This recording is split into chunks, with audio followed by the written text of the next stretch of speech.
우리는 아직까지도 남녀 불평등이 존재하는 사회에 살고 있다는 극렬한 논쟁이 벌어지는 사회에 살고 있습니다. 일각에서는 여성들이 아직까지도 남성들에 비해 미술계에 큰 두각을 나타내지 못하고 있다는 그런 지적도 있는데요. 과연 우리가 주목할 만한 여성 화가들이 없어서였을까요? 어려운 미술을 쉽고 재미나게 풀어드리는 레차트 대원쌤입니다. 오늘은 대원쌤의 미술적 참견 시점에서 전 세계 미술 애호가들이 인정하는 미술계의 여성 화가들을 총정리하는 그런 특별한 시간을 가져보도록 하겠습니다.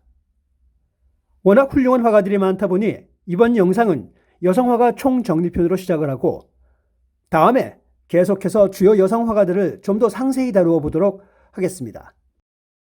메리 카사트, 프리다 칼로, 쿠사마 야요이, 루이즈 브루즈와, 조지아 오키프, 헬렌 프랑켄펠러, 알마 토마스, 리 크레스너, 그리고 조한 미첼, 이렇듯 무척 많은 화가들이 있습니다. 하지만 이들을 모두 다 다루기는 어렵고요. 미술사 쪽으로 좀 더 큰 변화를 주거나 미술 애호가들에게 열광적인 사랑을 받는 작가들로서 축약을 해서 소개하겠습니다.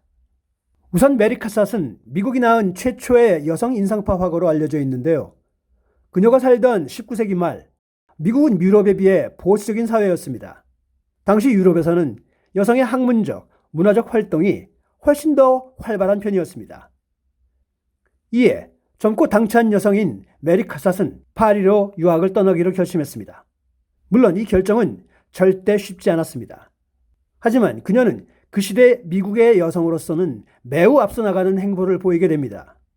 메리 카사트는 심한 가족의 반대에도 불구하고 자신의 예술에 대한 열정을 펼치기 위해 프랑스로 유학을 떠났습니다. 카사트는 19세기 말 전 세계적으로 최초이자 몇 안 되는 여성 화가로 당시 신진 주류 세력이었던 인상주의 화가들 그룹에 적극 참여합니다. 여성의 신분이었음에도 불구하고 그녀는 당당하고 열정적으로 남성 인상주의 화가들과 교류하며 유명 작품들을 그립니다.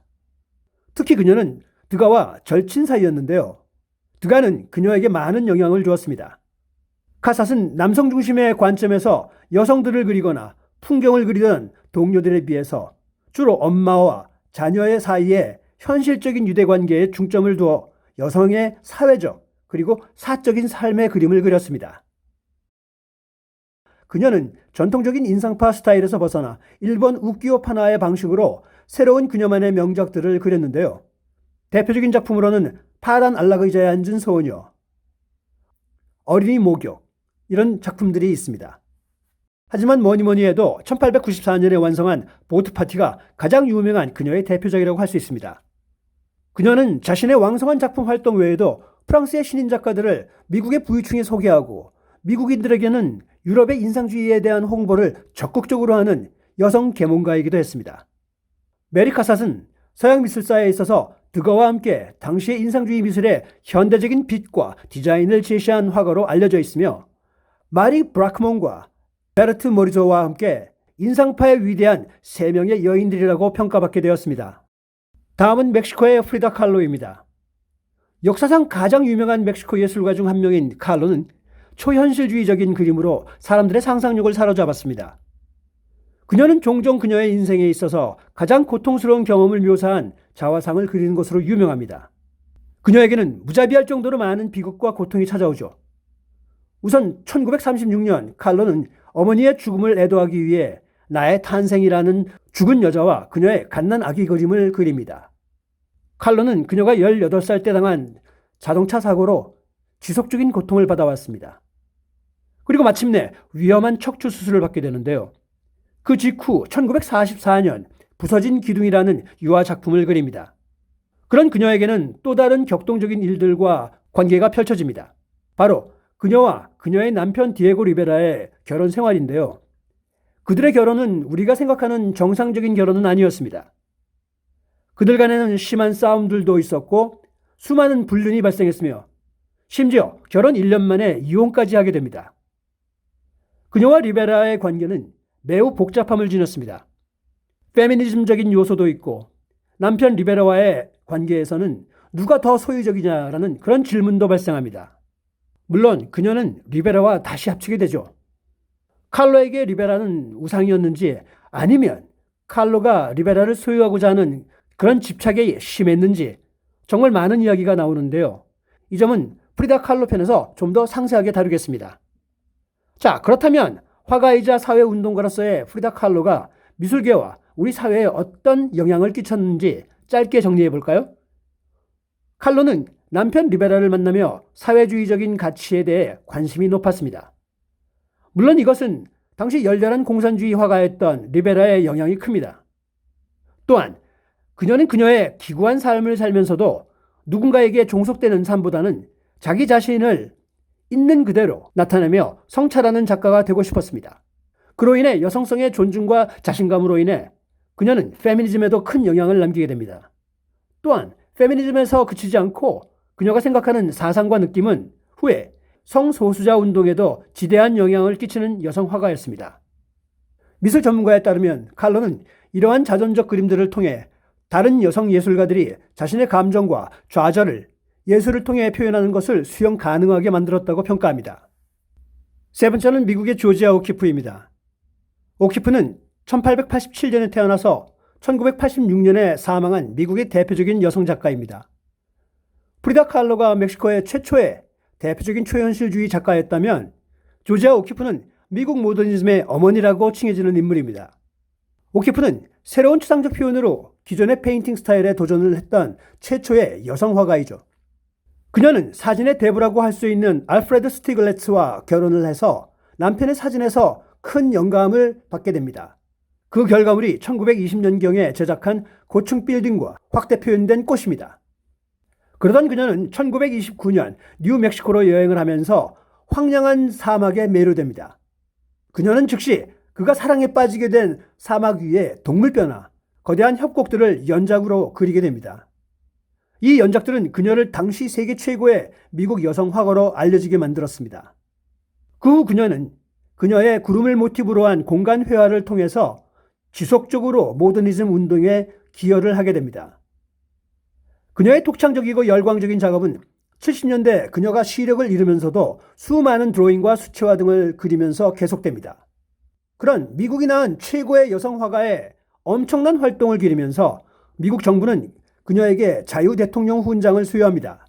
비록 그녀가 젊은 시절 그녀의 우상과 같았던 남편 알프레드 스티글레츠의 사진작품에서 큰 영향을 받지만 그녀의 남편인 알프레드 스티글레츠와의 불행한 결혼 생활과 이혼 후에도 구람이 없이 여성으로서 또 모더니즘을 이끌어가는 작가로서 자신의 정체성을 굳건히 미술로 나타냅니다. 겉으로는 여성스럽지만 내적으로는 강인한 여성이었던 거죠. 그녀가 평소 남긴 말이 인상 깊은데요. 나는 내가 다른 방법으로는 말할 수 없는 것을 색깔과 모양으로 말을 할 수 있다는 것을 발견했습니다. 라는 말을 남겼죠. 네 번째는 일본의 쿠사마 야요이입니다. 쿠사마 야요이. 그녀는 지금까지 소개한 작가들과는 무척이나 다른데요. 쿠사마는 일본이 낳은 가장 유명한 현대미술 화가로 미술이 지닌 힐링 파워를 보여주는 살아있는 여성 화가입니다. 한간에서는 그녀를 엉뚱한 화가다라든지 심지어 그냥 정신병자로만 생각하기도 하는데요. 하지만 그녀는 분명 일본을 포함한 세계 미술계에 큰 영향력을 발휘한 독창적 예술가임은 분명합니다.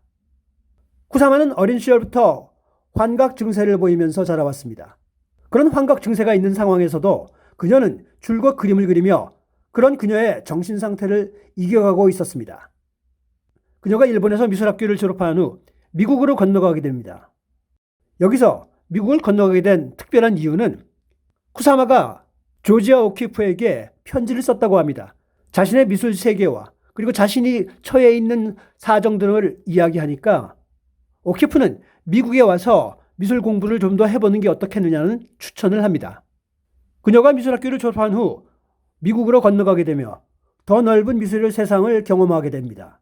뉴욕에서 작가 생활을 하며 그녀는 환각 속에서 물방울 무늬를 개발하게 됩니다. 인피니티 넷이라고 불리는 이 무한적인 물방울 패턴의 그림으로 미니멀리즘의 발전에 기여한 그런 작가로도 평가됩니다. 쿠사마가 계속 그녀의 이 실험을 하면서 팝아트, 퍼포먼스 예술 또는 설치 미술과 같은 다른 유형에도 큰 영향을 끼치게 됩니다. 아치 미술 잡지의 알렉사 고타드에 의하면 쿠사마는 데미안 허스트나 캐롤리 슈니만 같은 전위적인 예술가들에게도 큰 역할을 주었다고 합니다. 이렇게 극히 실험적인 작업을 열정적으로 하며 전 세계를 누비던 쿠사마는 1973년 본인이 직접 원해서 정신병으로 돌아가게 되었습니다. 그리고 지금까지 살고 있습니다. 단지 그녀가 여성이고 환각증을 지니고 있다고 해서 이상하게 생각할 것이 아니라고 생각합니다. 이런 정신적 증세를 보이는 화가들은 남성 화가들에게도 흔히 있어 왔는데요. 많은 관객들은 정신착란을 앓으며 자신의 귀를 잘랐던 고흐의 그림은 세계 최고라고 받아들인다면 쿠사마는 여성 고흐가 아닐까요? 자, 그 외에도 루이즈 브루주아, 조안 미첼, 알마 토마스 등 많은 여성 화가들이 활약을 했었죠. 참고로 제 개인적인 의견이지만 국뽕이 돼서 한국의 천경자 화백도 한국의 대표적인 열정적 여류 화가라고 평가하고 싶습니다.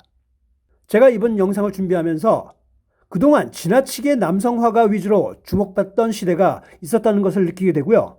그런 핸디캡을 가지고 있으면서도 수많은 역경과 차별 등의 다양한 방법으로 이겨내면서 세계 현대미술 발전에 큰 영향을 끼쳤을 뿐만 아니라 궁극적으로는 세계 미술사에 큰 족적을 남겼고 우리 시대의 많은 신진 여성 작가들에게 큰 응원이 되는 그런 역할들을 한 사람들이 바로 이 여성 작가들이라는 것입니다. 오늘 영상이 마음에 드셨다면 좋아요와 구독 그리고 많은 댓글 부탁드리겠고요. 그럼 다음 편에 좀 더 심도 있는 해설 영상을 가지고 돌아오겠습니다. 여러분 안녕!